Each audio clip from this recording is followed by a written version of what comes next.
It's time for Cutting Edge Consciousness with Freeman Michaels and Barnett Bain. Thought-provoking discussions and bold ideas from the edge of possibility. So, tracking back a little bit. You want to get into the hydration conversation? No, that's probably a bad idea. But you know, one piece about that conversation, which I thought was funny, is I had this experience the other day of feeling really vulnerable. And honestly, in my past, when I feel vulnerable, I feel a little thrown, because in the vulnerability in my experience, in the way that I interpreted, at least when I was young, was that it left me open to be a target, right? That I was in danger if I felt vulnerable, and I had to have a veneer. I had to have a way of projecting out that I was tough, or that I was smart, or that I was, enough in some way. And so when I start to feel vulnerable, I often feel thrown. And I decided to take my vulnerability for a walk. And going out in the world feeling vulnerable is really a trip.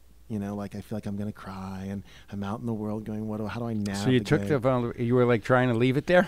No, I wanted to You take took it for a walk. You just sit right here, I'll be right back? No. I wanted to walk with it and experience it. And how'd that work? It worked out beautifully. I mean, the sky opened up. It got really... I heard the birds.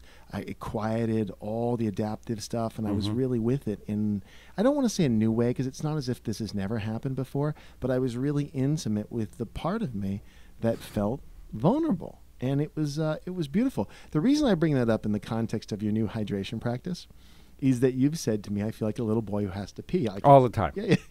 All the time. And I love when you're saying... Brutal. I'm on the plane, and I was I'm in talking to the you car. in the car. I said, what are you doing? You said, I'm drumming. I said, what do you mean? He's like, I got to pee, so I'm drumming. No, it's like this you drum, and then people in the next car think he just wants to be a rock and roller. Yeah, that's right. Well, and it's just, I can see you as a little kid in the back of the Chevy, pounding on your dad's seat. Unfortunately, it wasn't me as a little kid in the back of the Chevy. It was me on the 405.